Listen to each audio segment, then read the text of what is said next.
Leslie, ഈ വാർത്ത നമ്മളിപ്പോൾ കണ്ടു. ഇതിന്റെ സത്യാവസ്ഥയൊക്കെ പുറത്തു വന്നുകൊണ്ടിരിക്കുന്നു. എങ്ങനെയാണ് നമ്മൾ ഈ വാർത്തയെ നോക്കിക്കാണേണ്ടത്?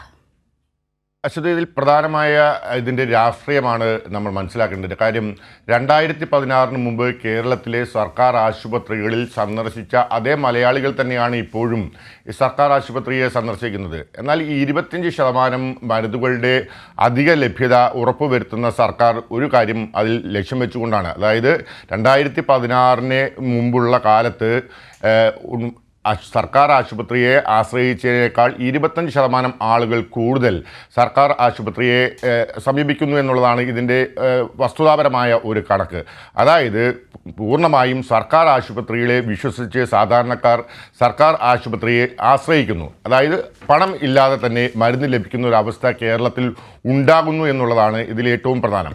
ഇതിൽ കഴിഞ്ഞ ദിവസം മുഖ്യമന്ത്രി ഇത് സൂചിപ്പിക്കുകയും ചെയ്തു. അദ്ദേഹം സൂചിപ്പിച്ചത് ഇത്തരത്തിലാണ്: മരുന്നിന് പോലും മരുന്നില്ല എന്നത് 2016 മുൻപുള്ള സർക്കാരിൻ്റെ കാലത്ത് ചേരുന്ന അന്ന് പോലും ചേരില്ല. അതായത് അന്ന് തരിമ്പിന് പോലും മരുന്നില്ല എന്ന് പറയേണ്ട ഒരവസ്ഥയിൽ നിന്ന കേരളത്തിൻ്റെ ആരോഗ്യ മേഖലയെയാണ് ഇപ്പോൾ വളരെ സുഗമമായി രാജ്യത്തിനും ലോകത്തിനും തന്നെ മാതൃകയാക്കിക്കൊണ്ടുള്ള ഒരു നടപടിയിലേക്ക് പോകുന്നത്. ഇത് മറ്റൊരു രാഷ്ട്രീയം നമുക്കറിയാം. ഈ പിണറായി സർക്കാരിൻ്റെ രണ്ടാം പിണറായി സർക്കാരിൻ്റെ കാലം മുതൽ വലിയൊരു അസ്വസ്ഥ മാധ്യമങ്ങൾക്കുണ്ട്, പ്രത്യേകിച്ച് വലതുപക്ഷ മാധ്യമങ്ങൾക്ക് സർക്കാരിനോടുണ്ട്. ആ സർക്കാർ വിരുദ്ധതയിൽ ഊന്നിയുള്ള വാർത്തകൾ മാത്രമാണ് ഇത്തരത്തിൽ പ്രചരിപ്പിക്കപ്പെടുന്നു എന്നുള്ളതാണ് ഏറ്റവും പ്രധാനമായത്. എന്നാൽ സർക്കാരിനെതിരെയുള്ള ഈ വാർത്തകളെല്ലാം സ്വന്തം നിലയിൽ മനസ്സിലാക്കിയ സ്വന്തം അനുഭവവേദ്യമായിട്ടുള്ള ഒരു ജനതയ്ക്ക് മുമ്പിലേക്കാണ് ഇത്തരത്തിൽ വ്യാജ വാർത്തകൾ പടച്ചുവിടുന്നത് എന്നുള്ളതാണ് ഏറ്റവും കൗതുകകരമായ ഒരു കാര്യം.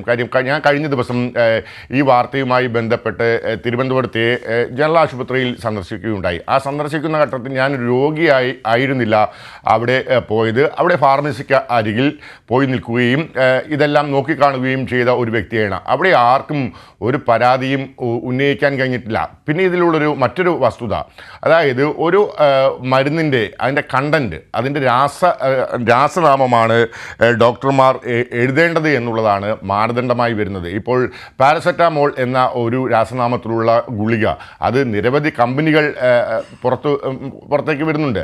ഡോളോ എന്ന് പറയുന്ന ഒരു അതിലും അടങ്ങിയിരിക്കുന്ന രാസവസ്തു പാരസെറ്റാമോളാണ്.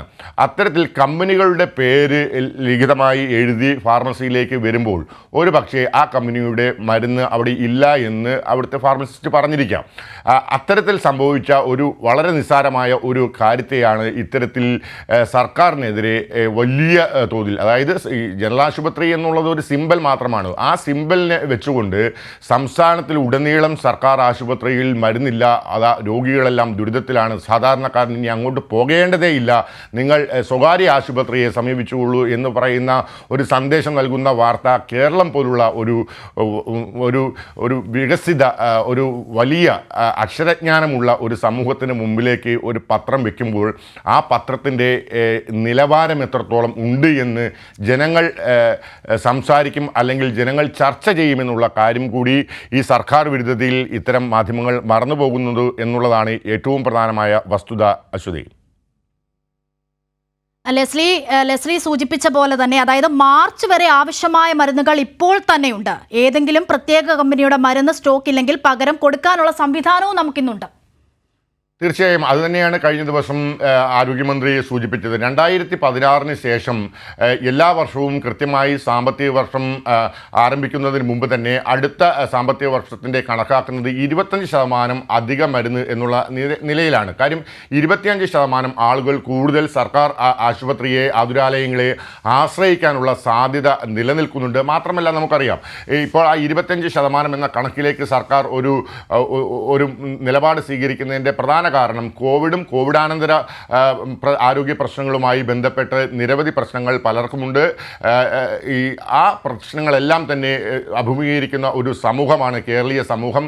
അതുകൊണ്ട് തന്നെ കൂടുതൽ ആളുകൾ എത്താനുള്ള സാഹചര്യമുണ്ട്. ആ ആളുകൾക്ക് കൂടി നൽകുന്നതിന് വേണ്ടിയുള്ള ഒരു മരുന്നിൻ്റെ ശേഖരം ആശുപത്രിയിൽ ഉണ്ടാകണമെന്നുള്ള ഒരു ദൃഢനിശ്ചയം സർക്കാരിനുണ്ട്. ആ സർക്കാരിൻ്റെ ആ നിശ്ചയത്തിൻ്റെ ഭാഗമായാണ് 25% അധിക മരുന്നുകൾ നൽകിക്കൊണ്ടുള്ള ഈ ഒരു കരുതൽ നടപടിയിലേക്ക് പോകുന്നത്.